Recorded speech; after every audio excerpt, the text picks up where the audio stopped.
Pre Ramzan prep के हवाले से मैंने काफ़ी सारी चीज़ें बनाकर ऑलरेडी फ्रीज़र में रख दी हैं। कुछ मिक्स्ड वेजिटेबल्स थी जो मैंने रमज़ान आने से पहले स्टोर कर दी थी, क्योंकि रमज़ान में काफ़ी महंगाई हो जाती है और टाइम भी सेव रहता है अगर ऑलरेडी हमारी वेजिटेबल्स जो है वो कटी हुई रखी हों।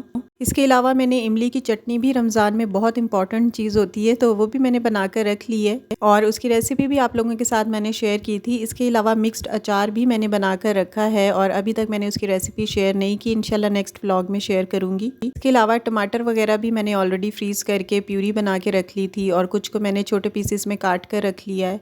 आज मैं समोसे और रोल्स की तैयारी कर रही हूँ और इनको भी बनाकर फ्रीज़र में रख दूँगी। चिकन वेजिटेबल रोल्स मैं बनाऊँगी आज, और इसके लिए जो बंद गोभी मेरे पास एक्स्ट्रा थी वो मैंने फ्रीज़र में रख दी है ताकि आने वाले दिनों में मैं इसे यूज़ कर लूँगी।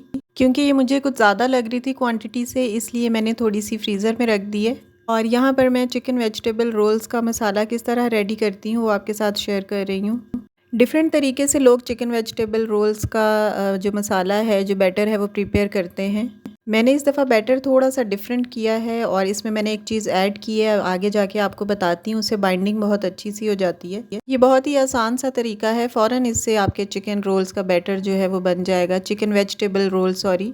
मैंने यहाँ पर बस सिंपली प्याज को हल्का सा सौते किया था और मुझे यहाँ स्प्रिंग अनियन चाहिए था, लेकिन मैं थोड़ी लेट गई थी तो वहाँ पर शॉप में ख़त्म हो गया था। अगर आपके पास अवेलेबल है तो आप चिकन रोल्स के लिए स्प्रिंग अनियन का ही यूज़ करें, इससे टेस्ट बहुत अच्छा आता है। और उसके बाद मैंने प्याज को सौते करने के बाद सिंपल लहसुन अदरक और ग्रीन चिली का पेस्ट डाल दिया था और उसके बाद मेरे पास एक क्यूब था टमाटर का, वो भी मैंने ऐड कर दिया था। और इन चीज़ों को सौते करने के बाद जो नॉर्मल हमारी सिजलिंग होती है वो डाल दी थी और चिकन डालने के बाद मैंने हल्की आंच पे रख दिया था। और यहाँ पर मैं समोसे के लिए बैटर रेडी कर रही हूँ। सिंपल बस मैंने आलू को बॉईल किया है और नॉर्मल जो घर के मसाले डालते हैं, थोड़ा सा चाट मसाला ऐड करके सारे मसाले मैंने मिक्स कर दिए हैं। इसमें मैंने प्याज धनिया वगैरह कुछ भी नहीं डाला, क्योंकि मेरी बच्चियां कहती हैं कि मम्मा सिर्फ पोटैटो हो, इवन चिकन भी ये नहीं डालने देती, तो मैंने सिर्फ पोटैटो इसमें ऐड किए हुए।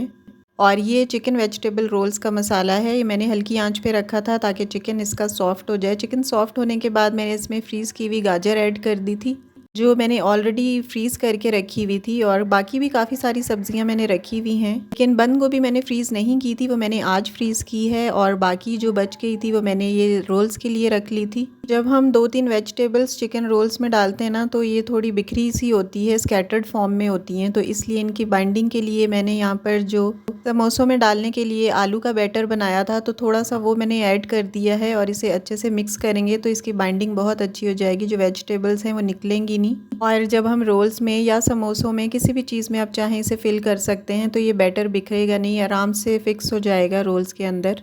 एंड पे मैंने इसके ऊपर हरा धनिया छिड़क दिया था और ये बहुत मज़ेदार मसाला रेडी हुआ था। ये मैं रोल्स में फ़िल करूँगी या फिर समोसों में फ़िल कर लें आप, जो भी आपको कन्वीनियंट हो, जो भी दिल चाह रहा हो।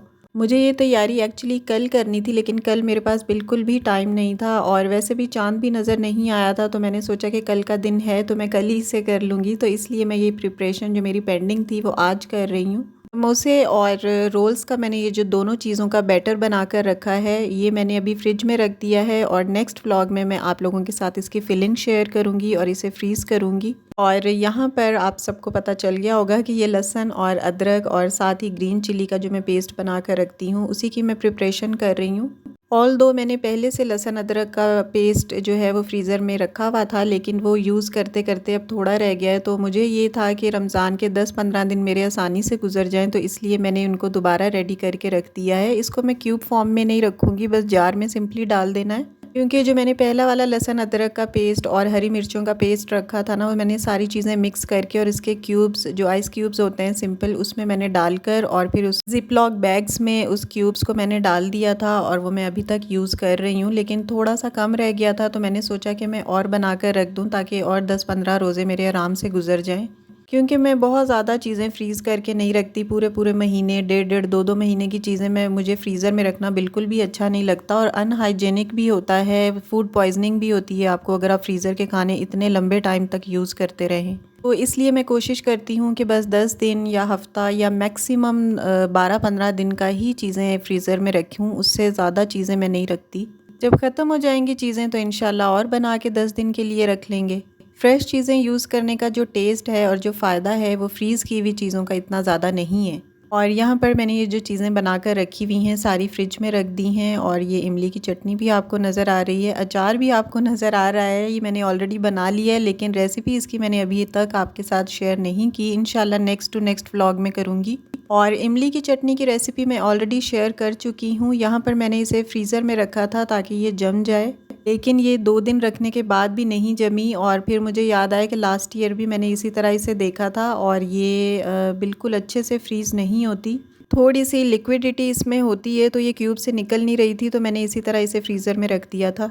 और बाकी जो डेली बेसिस पे रमज़ान में इंशाल्लाह यूज़ करनी है वो मैंने फ्रिज में जार में रख दी थी। और जो एक्स्ट्रा थी तो वो मैंने फ्रीज़ कर दी थी, क्योंकि फ्रिज में चटनी जो है वो ख़राब हो जाती है, तो इसे फ्रीज़र में ही रखना बेटर होता है। तो बाकी जो बच गई थी उसे मैंने फ़ौरन फ्रीज़ कर दिया था। बाकी जो मसाले वगैरह होते हैं ये भी मैंने ऑलरेडी रख दिए थे। और ये गोल धनिया, सूखा धनिया जो है ये भी मैंने भून कर इसे ड्राई रोस्ट करने के बाद पीस के रख दिया था, लेकिन वो मेरा फिर भी थोड़ा सा रह गया है, तो इसलिए मैंने ये भी और मंगवा के पीस के रख दिया था ताकि 10-12 दिन इससे आराम से निकल जाएं। क्योंकि मुझे वो व्लॉग बनाए हुए ना काफ़ी टाइम हो गया है, 10-12 दिन हो गए हैं, और मैं चीज़ें थोड़ी थोड़ी ही पीस के रखती हूँ। तो ये मेरी ख़त्म होने वाली थी रमज़ान से पहले ही, तो मैंने सोचा कि इसे भी ग्राइंड करके रख लेती हूँ। और बाकी चीज़ें जो ज़ीरा और काली मिर्चें थीं वो तो अभी काफ़ी ज़्यादा रखी हुई हैं, तो उनको अभी पीसने की नौबत नहीं आई, बस ये ख़त्म हो गया था तो इसे मैंने दोबारा पीस के रख लिया है।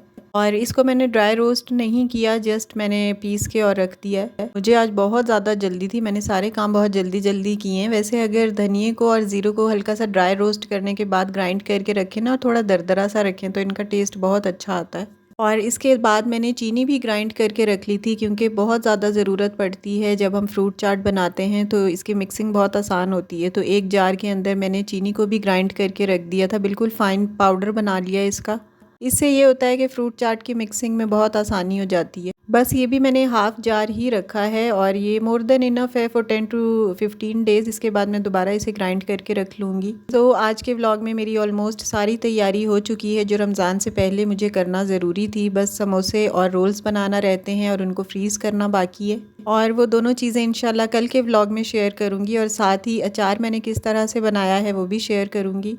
मेरी तरफ से आप लोगों को रमज़ान बहुत बहुत मुबारक हो। अल्लाह हमें ज़्यादा से ज़्यादा इबादत करने की तौफ़ीक अता फ़रमाए और अपनी बारगाह में कबूल फ़रमाए। आज का व्लॉग बस इतना ही है। वीडियो अच्छी लगी हो तो लाइक कीजिएगा। चैनल पर अगर आप न्यू आई हैं तो प्लीज़ चैनल को सब्सक्राइब भी करते जाइएगा। इंशाल्लाह नेक्स्ट वीडियो में मिलती हूँ। Till then stay happy, stay fit, bye.